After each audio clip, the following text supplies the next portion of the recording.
पिछले एपिसोड में हमने आपको बताया था मौर्य वंश के बारे में, जहां चंद्रगुप्त मौर्य और अशोक जैसे प्रतापी राजा हुए और भारत में एक संगठित विशाल साम्राज्य की स्थापना हुई। लेकिन मौर्य वंश के आखिरी शासक की हत्या कर पुष्यमित्र शुंग ने शुंग वंश की स्थापना की और उसके बाद भारत की एकता जो मौर्य काल में थी वो टूटने लगी और कई साम्राज्य बने। भारत में केंद्रीय सत्ता खत्म होने पर विदेशी आक्रमण भी शुरू हो गए। आज इस एपिसोड में हम बात करेंगे दूसरी शताब्दी ईसा पूर्व से तीसरी शताब्दी ईस्वी तक मौर्योत्तर काल यानी मौर्य वंश के बाद के प्राचीन भारतीय इतिहास के बारे में, जिसमें अधिकतर ब्राह्मण शासक हुए। इसलिए इस दौर को ब्राह्मण साम्राज्य का दौर भी कहा जाता है। साथ ही जानेंगे इस दौर में हुए विदेशी आक्रमणों के बारे में। अगर ये वीडियो आपको पसंद आए तो चैनल को सब्सक्राइब जरूर करें, साथ ही वीडियो को लाइक करें और शेयर करें। 184 ईस्वी में मौर्य वंश के आखिरी शासक बृहद्रथ की हत्या कर मौर्योत्तर काल की शुरुआत की पुष्यमित्र शुंग ने दिव्यावदान, हर्षचरित और पतंजलि के महाभाष्य समेत कई ग्रंथों में शुंग वंश की जानकारी मिलती है।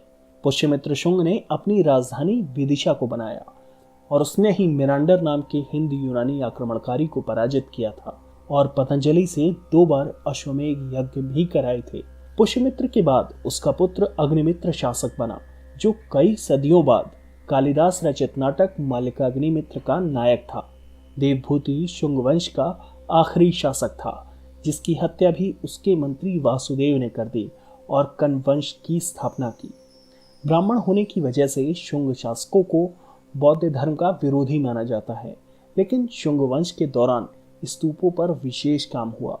यहाँ तक कि पुष्यमित्र शुंग के ही समय स्तूपों की वेदिकाएं निर्मित हुई। हालांकि जिस मनुस्मृति के बारे में हम अक्सर सुनते हैं, उसकी रचना भी पुष्यमित्र शुंग के समय ही हुई। शुंग साम्राज्य के बाद कण्व वंश में केंद्रीय सत्ता कमजोर होने लगी और धीरे धीरे साम्राज्य केवल पाटलिपुत्र तक सीमित रह गया। कण्व वंश का राजा सुशर्मा अपना राज्य छोड़कर चला गया। हालांकि इस दौर में मौर्य साम्राज्य का ही एक सूबा रहा दक्षिण में सातवाहन वंश मजबूत होकर उभर रहा था। सिमुक ने सातवाहन वंश की नींव रखी, लेकिन सातवाहन वंश अपने उत्कर्ष में 106 ईस्वी से 130 ईस्वी में राजा गौतमीपुत्र शतकर्णी के समय में पहुंचा। उत्तर में नर्मदा से लेकर दक्षिण में कृष्णा तक सातवाहन वंश का विस्तार हुआ। सातवाहनों की राजधानी प्रतिष्ठान थी, जिसे पैठन भी कहा जाता है। सातवाहन वंश के समय की खास बात मात्र सत्तात्मक समाज था। सातवाहनों ने चांदी, तांबे और अन्य सिक्कों के अलावा शीशे के सिक्कों का भी प्रमुख प्रचलन किया। सातवाहन वंश के कमजोर पड़ने के साथ ही कलिंग क्षेत्र में चेदी वंश उभरा। चेदी राजवंश का संस्थापक महामेघवाहन था, इसलिए इस वंश को महामेघवाहन वंश भी जाना गया।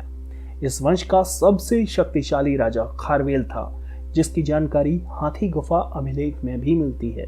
खारवेल ने मगध पर आक्रमण किया और यहाँ से जैन धर्म से संबंधित एक मूर्ति लाया, जिसे नंद वंश के दौरान वहां ले जाया गया था। मौर्य वंश के शासन के बाद भारत में कई अलग अलग साम्राज्य स्थापित हो रहे थे। ऐसे में विदेशियों को भारत में आक्रमण का मौका मिला। मौर्योत्तर काल में सबसे पहले हिंद यूनानी, फिर शक और उसके बाद पहलव और आखिर में कुषाण के आक्रमण हुए। सबसे पहले हिंद यूनानी, जिन्हें ग्रीक और बैक्टीरियाई शासक भी कहा जाता है। मध्य एशिया में सबसे पहले 190 ईसा पूर्व में हिंद यूनानी शासक डेमेट्रियस ने उत्तर पश्चिम के क्षेत्र में अधिकार किया, जिसमें आज के अफगानिस्तान, पाकिस्तान के क्षेत्र थे। आज का सियालकोट, जिसे साकल भी कहा जाता था, वो उनकी राजधानी थी। मिरांडर यहाँ का मुख्य राजा हुआ, जिसने बौद्ध धर्म अपना लिया था। इसी मिरांडर को पुष्यमित्र शुंग ने पराजित किया था। हिंद यूनानी आक्रमण का भारत पर प्रभाव पड़ा। सोने के सिक्कों का प्रचलन बढ़ा और सिक्कों पर राजा का चित्र बनाया जाता था। साथ ही इस समय यूनानी और भारतीय कला के मिलने से गांधार कला विकसित हुई। हिंद यूनानियों के बाद मध्य एशिया से शकों के कबीले भारत आए और इनकी पश्चिमी शाखा में रुद्रदामन नाम का राजा हुआ, जिसने 130 से 150 ईस्वी तक शासन किया।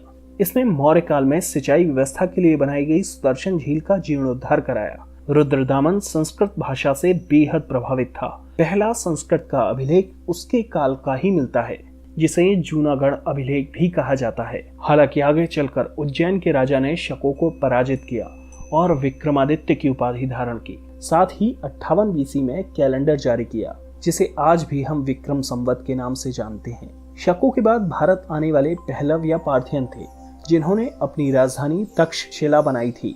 हालांकि इनका शासन लंबे समय तक नहीं टिक सका और इनके बाद आने वाले कुषाण सबसे प्रभावशाली साबित हुए। ये मूल रूप से चीन से ताल्लुक रखते थे, वहां से मध्य एशिया होते हुए भारत पहुंचे।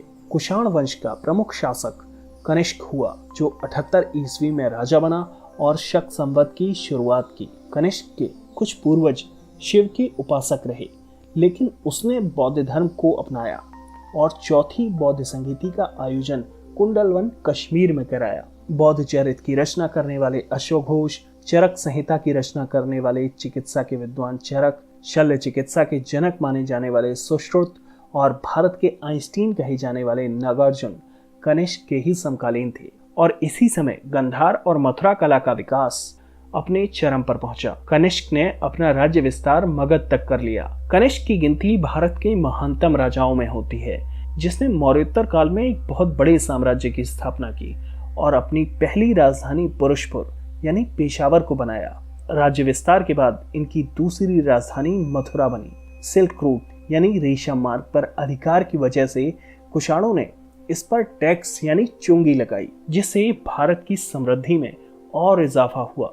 तीसरी सदी में कुषाण वंश के आखिरी शासक को फारस के हमलावरों ने पराजित किया और कुषाण वंश का अंत हुआ। हालांकि मौर्य वंश के बाद एक सुसंगठित विशाल साम्राज्य की स्थापना गुप्त काल में ही हुई, जिसे भारत का स्वर्ण युग भी कहा जाता है। प्राचीन इतिहास से जुड़े हुए अगले वीडियो में जानेंगे गुप्त काल के बारे में। विश्व इतिहास की प्रमुख घटनाएं, सिंधु सभ्यता से लेकर आधुनिक भारत का इतिहास और भारतीय राजनीति और समसामयिक विषय देखने के लिए हमारा चैनल सब्सक्राइब कर बेल आइकन पर क्लिक जरूर करें। ये वीडियो पसंद आया हो तो लाइक और शेयर जरूर करें और साथ ही अपनी राय कमेंट बॉक्स में हमें जरूर दें। मिलते हैं अगली कड़ी में।